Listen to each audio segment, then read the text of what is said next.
porque essa PEC ela é inconstitucional. Ela também viola princípios que são basilares para o nosso Estado democrático de direito, como o princípio que está inscrito no artigo 1º da Constituição, da dignidade humana. Darta Ribeiro, hein? Podia estar nessa aí mesmo, cara. O mestre. Obrigada, deputado Chico. Aproveita o informe que o senhor traz para dizer que o nosso campo também preparou uma lista com vários nomes e que atuam tanto no campo jurídico quanto no da saúde, da assistência social, que podem participar dessa ou de outras O que está rolando lá, João? Fala para nós. Da Comissão de Constituição e Justiça, que trata da admissibilidade dessa PEC aqui nessa casa, né? Então, é deveras importante que nós participemos desse debate de forma igualitária. Bom, eu vou fazer uma abordagem no aspecto jurídico dessa PEC, né? Eu represento aqui o Conselho Federal da OAB, como bem o deputado, o presidente me apresentou, sou presidente da Comissão Nacional de Direitos Humanos da OAB, sou a primeira mulher a presidir essa comissão, e eu quero iniciar tratando dos aspectos jurídicos da inconstitucionalidade dessa PEC. A PEC, originalmente, ela traz um mandado de criminalização para o porte e posse de drogas em qualquer quantidade, né, para o usuário, seja você usuário que faz um uso problemático de substâncias psicoativas ou seja o usuário que faz o uso meramente recreativo. Então, notem que, de plano, o que os autores da PEC oferecem para quem faz o uso problemático dessa substância não é uma solução no campo da saúde, é uma solução no campo da criminalização. Portanto, é demasiadamente importante que a gente marque que essa é uma PEC da criminalização do usuário. Eu sei que pessoas que me antecederam já disseram isso, mas é importante que a gente repita isso, para que as pessoas tenham essa consciência. Essa PEC trata da criminalização do usuário, inserindo no artigo 5º, que é o artigo que traz as garantias e direitos fundamentais, individuais e coletivos.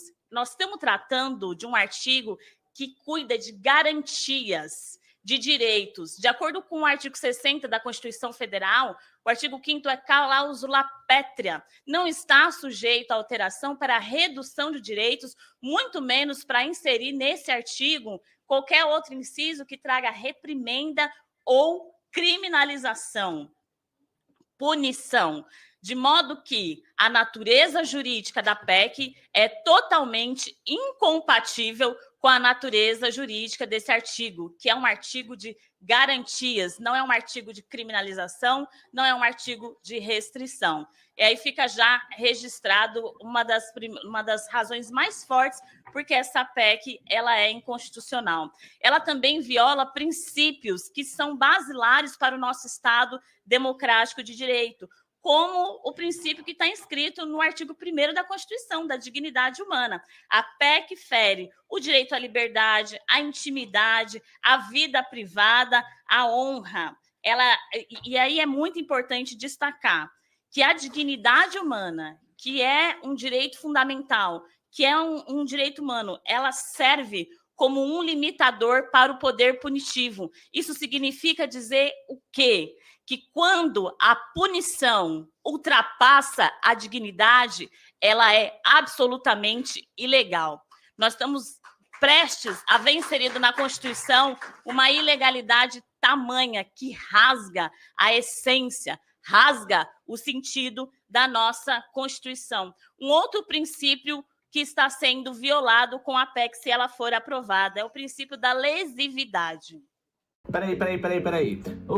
Antes da gente continuar, já quero saber se você tá gostando desse conteúdo e se estiver gostando, não esquece de deixar aquele like que legaliza. Já é inscrito e gosta do canal? Considera se tornar um membro, você ajuda a gente a fazer essa divulgação canábica diária no Brasil. Enquanto a gente deixa aquele salve pra essa galera que ajuda a gente aqui na Natural TV, já quero te pedir para escrever aí nos comentários alguma dúvida, sugestão, crítica ou qualquer mensagem para a comunidade Grower Maker. Enquanto você escreve, aquele peguinho.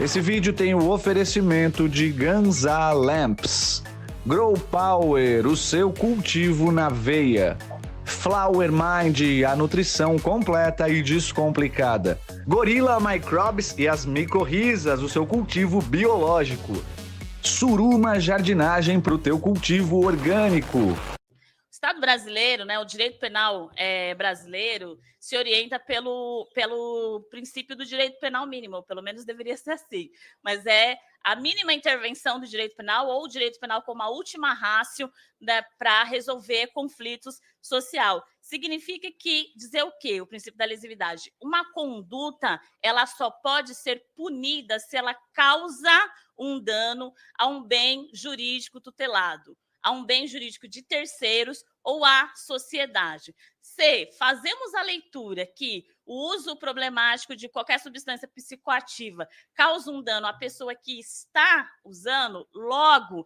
essa conduta não fere bem jurídico de terceiro e não fere bem jurídico da sociedade. Então, ela viola o princípio da lesividade.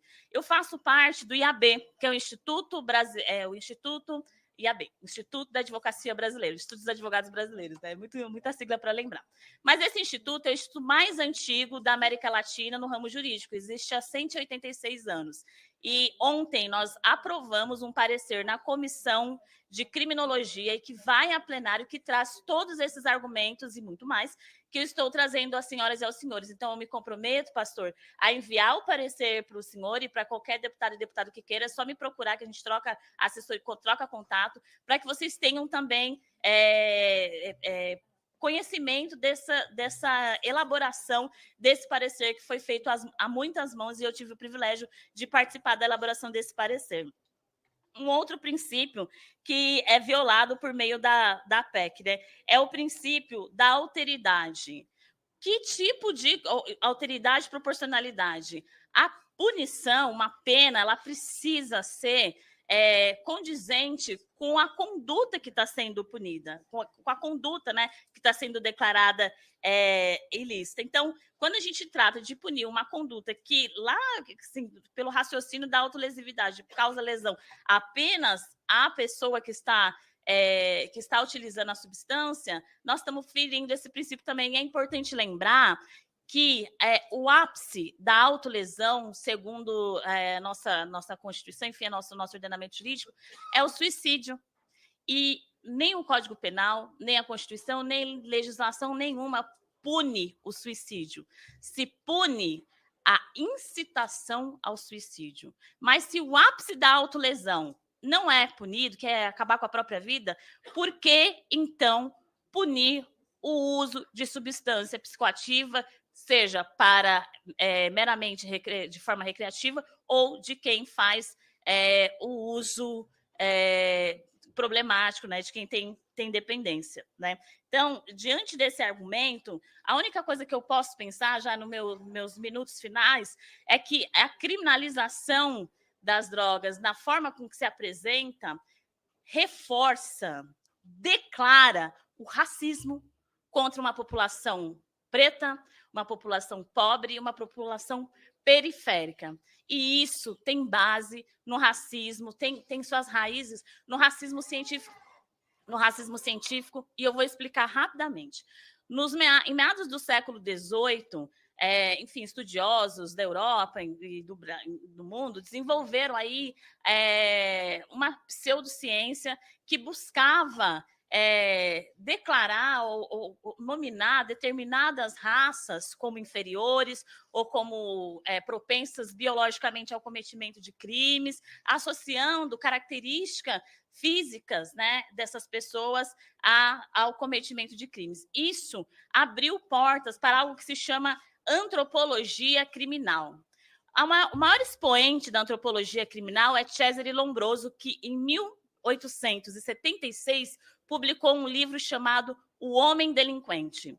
E no capítulo 2 desse livro, o capítulo 2 se chama Fisionomias dos Criminosos. E ele inicia-se dizendo qual que é a fisionomia de um ladrão, de um roubador. E aí ele fala que o ladrão, ele tem maxilar largo, ele tem o cabelo crespo, ele tem a pele escura, então ele associa características de pessoas negras, da população negra, a delinquência.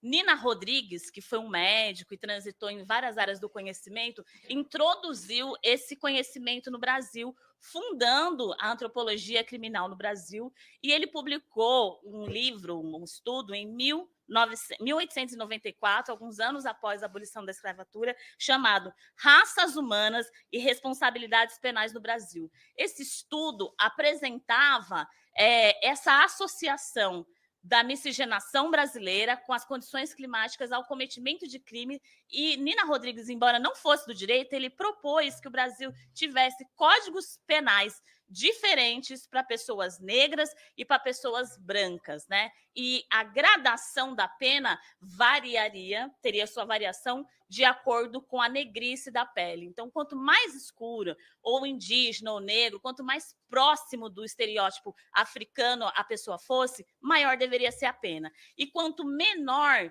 fosse, ou então mais próximo do estereótipo europeu, menor deveria ser a pena. Essa mentalidade, eu já vou concluir, senhor presidente, essa mentalidade, ela foi introjetada na nossa legislação penal, ela vige até hoje e ela sustenta essa PEC. É esse tipo de mentalidade racista que criou o nosso ordenamento jurídico penal, que criminalizou a capoeira, criminalizou o curandeirismo, que criou um ordenamento de perseguição a pessoas negras, que sustenta e que está por trás, introjetado nessa PEC. A maconha chegou ao Brasil em meados de 1549, trazidos pelos negros escravizados, principalmente da região de Angola. Por isso que se denominava fumo de Angola, jamba, e essa substância servia como um alento para aquilo que a gente chama de banzo, que é aquele sentimento de melancolia, de tristeza que invadia profundamente as pessoas que eram retiradas dos seus territórios, trazidas para cá e escravizadas.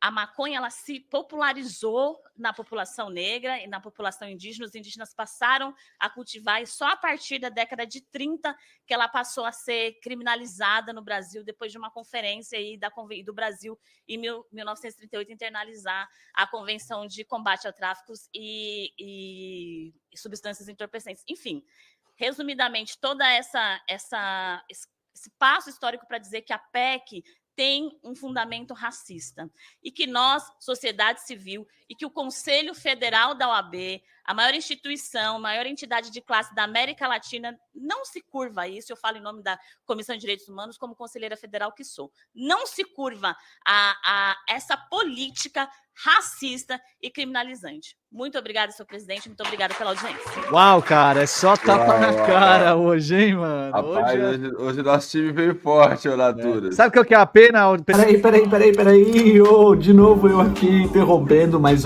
pra dar um recado muito bacana. Primeiro, se você ainda não deixou o like, essa é a hora. Deixa aquele like que legaliza, e eu quero te convidar aí para conhecer a nossa rede de informação e acesso ao autocultivo da cannabis no Brasil. Por aqui na Natural TV você vai encontrar o curso online Master Grower de Cultivo, que vai te dar autonomia para levar o seu jardim da semente até a colheita. O curso também é vitalício e te traz o certificado de cultivo, tão importante para quem está buscando o processo de habeas corpus. E por falar em HC, aqui no canal você também vai encontrar a informação certa que você precisa das documentações e do processo jurídico com o nosso advogado, Dr. Thierry.